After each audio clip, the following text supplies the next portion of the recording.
నమస్తే. శ్రీ మాత్రే నమః. శ్రీ గురుభ్యో నమః.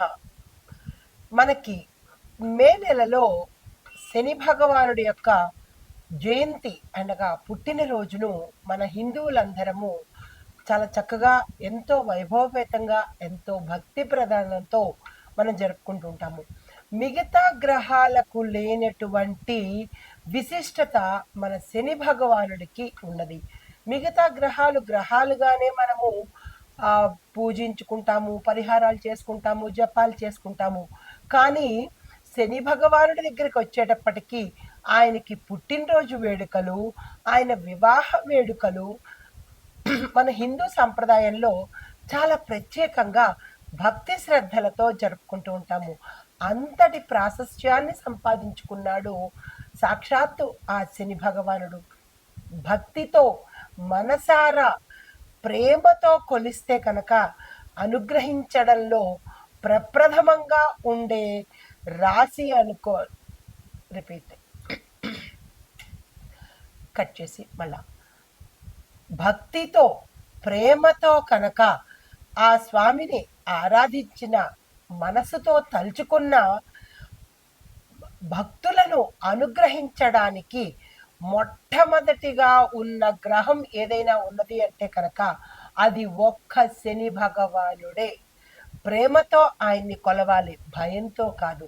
అయితే మనకి ఈ మే నెలలో స్వామివారి యొక్క జయంతి, పుట్టినరోజు సందర్భంగా ఆయన తన ప్రజలకు ఎట్లాంటి బహుమతులు ఇస్తున్నాడు, ఎలాంటి అనుగ్రహాన్ని ఇస్తున్నాడు, ఏ ఏ రాసులను తన అనుగ్రహంలో తడిపి ముంచి ఎంత చక్కటి అనుగ్రహాలతో ఆ స్వామి కరుణించకపోతున్నాడు.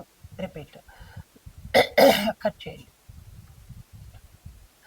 మే నెలలో వచ్చే ఆ స్వామి యొక్క పుట్టినరోజున మేషాది ద్వాదశ రాశుల వారికి తన అనుగ్రహాన్ని ఎలా ఇవ్వబోతున్నాడు, ఏ ఏ అదృష్టాలను ఇవ్వబోతున్నాడు అనే అంశాలను ఈరోజు మనం తెలుసుకుందాము. ముందుగా శని భగవానుడి యొక్క జయంతికి అందరికీ, ప్రేక్షకులందరికీ ఆ స్వామివారి యొక్క అనుగ్రహము ప్రతి ఒక్కరూ పొందాలని కోరుకుంటూ, అయితే ఈ శని భగవానుడి యొక్క పుట్టినరోజును అనగా జయంతి ఉత్సవాలను చాలా ఎక్కువగా మనము సంతోషంతో జరుపుకుంటూ ఉంటాము.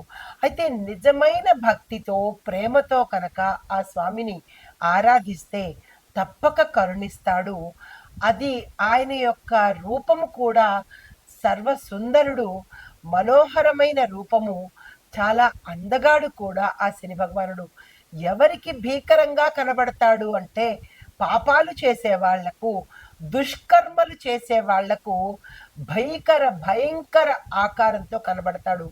అదే మంచి కర్మలు చేసేవాడికి సర్వాంగ సుందరంగాను, ఎంతో ప్రేమతో ఉండేటట్టుగా దివ్య మనోహరమైన విగ్రహంతో ఆ స్వామి దర్శనమిస్తాడు.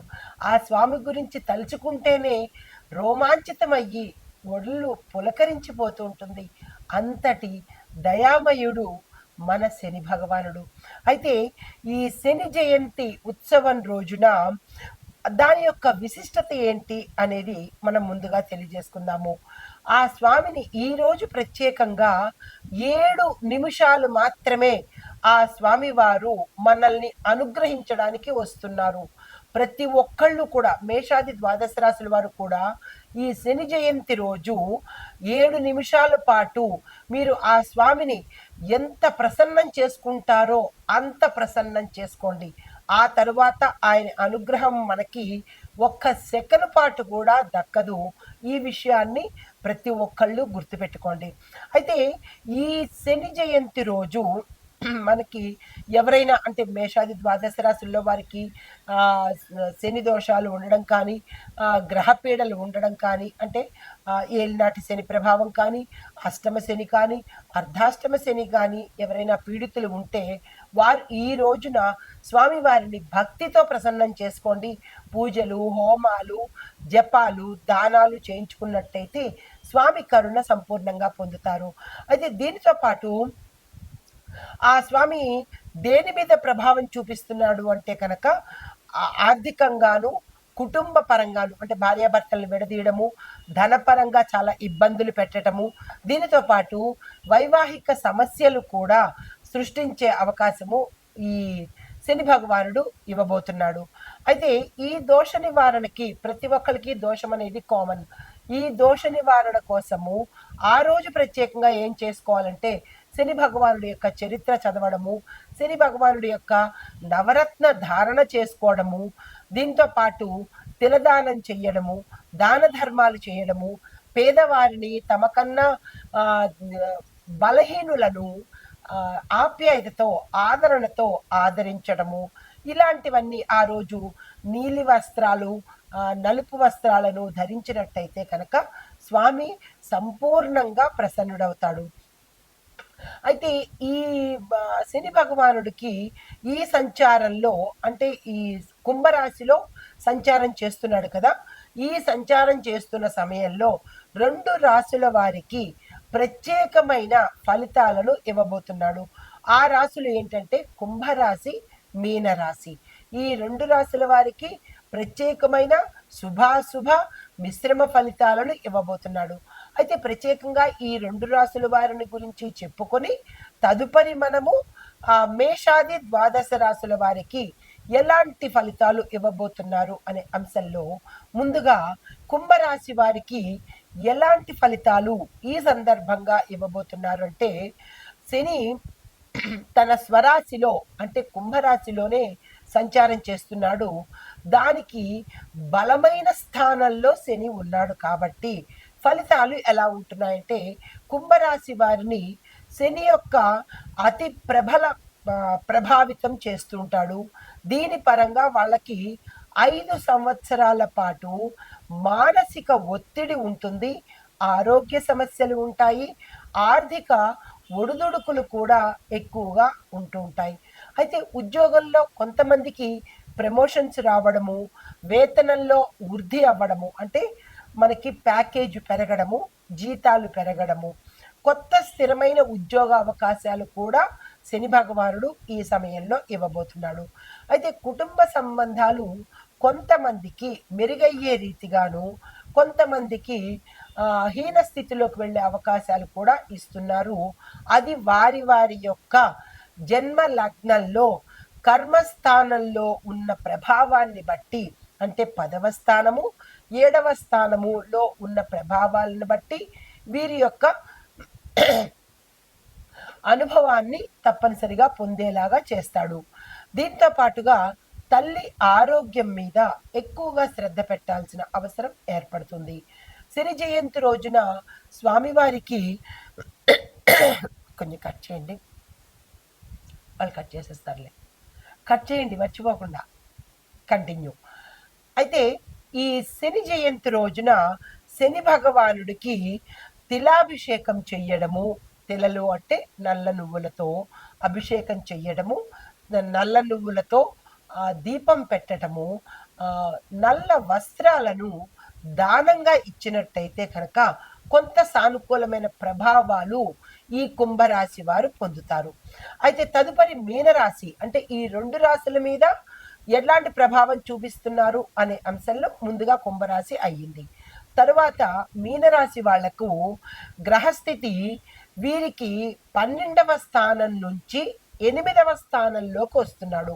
అంత క్రితం వరకు 12వ స్థానంలో సంచారం చేసిన వాడు 8వ స్థానానికి వస్తున్నాడు. 8వ స్థానంలో 2వ అష్టక దశ ప్రారంభమవుతుంది. అయితే ఈ ఫలితాలు ఎలా ఉంటాయి అంటే, మీనరాశి వాళ్ళకి శని యొక్క సెకండ్ ఫేజు ప్రారంభం అవుతోందనమాట. మానసిక ఆందోళనలు, అనుకోని ఖర్చులు స్టార్ట్ అవుతూ ఉంటాయన్నమాట. ప్రథమ దశ అయిపోయింది, ఇది షాడో దశ, అంటే 2వ దశ ప్రారంభమవుతోంది. అనేక ప్రయత్నాలు, మీరు ఏ ప్రయత్నాలు చేసినా అవి ఆలస్యం అవుతుంటాయి. కానీ క్రమశిక్షణ పాటిస్తే శని భగవానుడికి నచ్చేది ఓర్పు, క్రమశిక్షణ. దీన్ని కనుక మీరు పాటించినట్టయితే ఫలితాలు చాలా చక్కగా ఉండబోతాయి. అయితే ఆరోగ్య విషయంలో జాగ్రత్తలు తప్పనిసరిగా తీసుకోండి. ముఖ్యంగా జీర్ణ సంబంధిత సమస్యలు, నిద్రకి సంబంధించిన సమస్యలను ఎక్కువగా ఇవ్వబోతున్నాడు. అయితే వ్యాపారాల్లో అంటే వ్యాపారస్తులకు కనుక చూసుకున్నట్టయితే ఖచ్చితంగా లాభాలు ఆలస్యమే అవుతాయి. తరువాత మీరు చేయవలసిన పని ఏంటంటే ఈ మీనరాశిలో ఉండే వ్యాపారస్తులు కానీ మిగతా వాళ్ళు కానీ శని స్తోత్రాలు ఆ స్వామివారి పుట్టినరోజు సందర్భంగా శని స్తోత్రాల పఠనము, స్వామివారి అష్టకాలు, దీనితో పాటు ధనాన్ని దానంగా ఇవ్వండి. ఎవరైనా పేదవాళ్ళకు కానీ, పేద విద్యార్థులకు కానీ, వృద్ధ దంపతులకు కానీ ధనాన్ని మీ శక్తి కొద్దీ దానంగా ఇవ్వండి. దీనితో పాటు నల్లని వస్త్రాలను కూడా దానంగా చేసినట్టయితే విశేషమైన ఫలితాలు పొందుతారు మీనరాశి వాళ్ళు. అనగా ఈ సమయంలో కుంభ మీన రాశులకు ఏ స్థానంలో ఉన్నారు, ఎటువంటి ఫలితాలు అందుకుంటున్నారు, దానికి తగ్గ పరిహారాలను మనం ఇప్పుడు చూసాము. నమస్తే. తదుపరి రాశి మకర రాశి. ఈ రాశిలో ఉండే వారి యొక్క శని భగవానుడి యొక్క స్థానము 2వ స్థానము, అనగా ధనస్థానంలో స్వామివారు సంచారం చేస్తున్నాడు. అయితే ఈ ధనస్థానంలో సంచారం చేయడం వల్ల మీకు అర్థమయ్యే ఉంటుంది కదా, ధన సంబంధిత వ్యవహారాలలో విశేషమైన ఫలితాలను ఇవ్వబోతున్నాడు. అయితే మీరు కనుక రుణాల కోసం వెళ్ళేటట్టయితే కనుక అక్కడ మీకు జాప్యం అయ్యేటట్టు, నష్టపోయేటట్టు కనబడుతోంది. జాగ్రత్తలు తీసుకోండి. ఏదైనా రుణాల కోసం వెళ్ళాలన్నప్పుడు మాత్రము ఒకంత ఆలోచన చేసి వెళ్ళండి. అక్కడ మీకు లేట్ అయ్యే అవకాశం కనబడుతోంది. అయితే కుటుంబంలో అంటే ధనపరంగా స్వామివారి యొక్క అనుగ్రహము మీకు చాలా ఎక్కువగా ఉంది. కానీ కుటుంబపరంగా చూసినట్టయితే కుటుంబంలో వాగ్వాదనలు, కొంత అలజడులు, కొంత ఇబ్బందికరమైన వాతావరణము, మాట పట్టింపులు ఇలాంటివి జరిగేటట్టుగా, కుటుంబంలో అలజడులు రేగేటట్టుగా కనబడుతోంది. జాగ్రత్తలు తీసుకోండి. అయితే ధనాన్ని మీరు చాలా జాగ్రత్తగా సద్వినియోగం చేసుకోవాలి. నాకు ధనం వచ్చి పడిపోతోంది, స్వామివారు 2వ స్థానంలో ధనస్థానంలో సంచారం చేస్తున్నాడు, హాయిగా బోల్డ్ డబ్బులు వచ్చేస్తున్నాయి అని ఇష్టానుసారంగా కాకుండా దాన్ని కంట్రోల్డ్గా మీరు ఖర్చు పెట్టగలిగితేనే నిలుపుకున్న వాళ్ళు అవుతారు. లేదు అంటే కనుక వచ్చిన ధనము వచ్చినట్టుగానే పోయే ప్రమాదం ఉంది. జాగ్రత్తలు తీసుకోండి.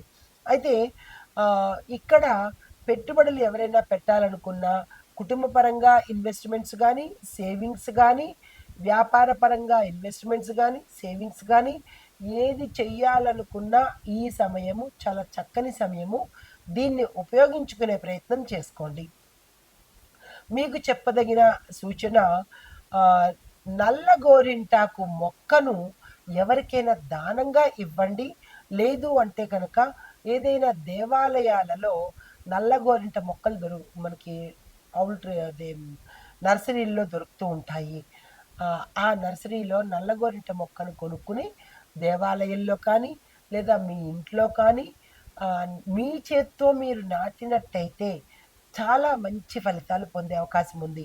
దీనితో పాటు నల్ల నువ్వులతో స్వామివారికి బెల్లం కలిపిన నల్ల నువ్వులతో చేసిన ఉండలను, లడ్డూలను నైవేద్యంగా పెట్టడము, ఆ పెట్టిన నైవేద్యాన్ని కొంతమందికి దానంగా ఇవ్వడము, నల్ల నువ్వులను దానంగా ఇవ్వడము, ఇలాంటి పనులు కనుక చేసినట్టయితే ఈ రాశిలో ఉండేవారికి విశేషమైన ఫలితాలు పొందే అవకాశం కనబడుతోంది. ఇది ఈ రాశిలో ఉండేవారికి చెప్పదగిన శని భగవానుడి యొక్క సంచారము, ఫలితాలు, పరిహారాలు. నమస్తే. అయితే ఈ శని జయంతి రోజున మనము ఏం చేసుకోవాలి, స్వామివారి యొక్క అనుగ్రహాన్ని పొందడానికి మనం ఏం చేయాలి అనే అంశాలను మీకు వివరంగా చెప్తాను. అవి చేసుకునే ప్రయత్నం చేసుకోండి. మొదటిదిగా శనిదేవుడి యొక్క ఆలయంలో తిలాభిషేకం తప్పనిసరిగా ప్రతి రాశి వాళ్ళు, ప్రతి రంగం వాళ్ళు, స్త్రీలు పురుషులు చేసుకోవాలి. రెండవ పాయింట్, శని యొక్క మహిమకు సంబంధించిన కథలు కానీ స్తోత్రాలు కానీ పఠనం చేయడము, పారాయణ చేయడము, వినడము చేసుకోండి. దీనితో పాటు నెంబర్ 1 శని చరిత్ర 1, శని కవచం 1, శని అష్టోత్తరం 1, ఈ 3 తప్పనిసరిగా పఠించుకోండి, వినండి. నెక్స్ట్ పాయింట్, నలుపు వస్త్రాలను, నీలం వస్త్రాలను దానంగా ఇవ్వండి. దానితో పాటు ధనాన్ని మీ శక్తి కొద్దీ దానంగా ఇవ్వండి. తర్వాత పాయింట్, తిలదానము, తిలలు అంటే నల్ల నువ్వులు, నల్ల నువ్వులను దానంగా ఇవ్వండి. నల్ల శనగలు, ఇనప వస్తువులు, నలుపు నీలిరంగు వస్త్రాలను దానంగా ఇవ్వండి. అంటే ఈ సమయంలో ఎక్కువగా దానాలు ఇచ్చుకునే ప్రయత్నం చేసుకోండి. తర్వాత పేదలకు అన్నదానము, సేవ, ఈ 2 తప్పనిసరిగా చేసుకోండి. ఎంత సేవ చేసుకుంటే, మీరు ఏ సేవైనా చేసుకోవచ్చు. ధనం ఇచ్చే సేవ, అన్నం పెట్టే సేవ, వస్త్రాలు ఇచ్చే సేవ, లేదు అంటే వారితో మాట సాయము, వారి దగ్గర కూర్చుని వారితో మీ వారి యొక్క సమస్యలు వినడము, మీకు తోచిన సహాయము చెయ్యడము, ఇలాగ పేదవారితో కలిసి ఆ రోజు సేవా కార్యక్రమాలు చేసినట్టయితే కనుక ఈ పరిహారాలు అంటే ఈ చెప్పిన పరిహారాలు అనుకోవచ్చు, సూచనలు అనుకోవచ్చు, చేసినట్టయితే కనుక శని భగవానుడు విశేషంగా సంతోషపడతాడు.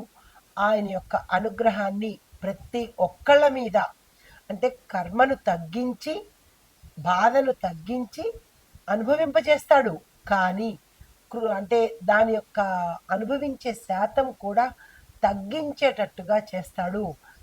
ఈ సమయంలో ప్రతి ఒక్కళ్ళు శని భగవానుడి యొక్క అనుగ్రహానికి పాత్రులు కావాలి అని కోరుకుంటూ శని జయంతి శుభాకాంక్షలతో నమస్తే.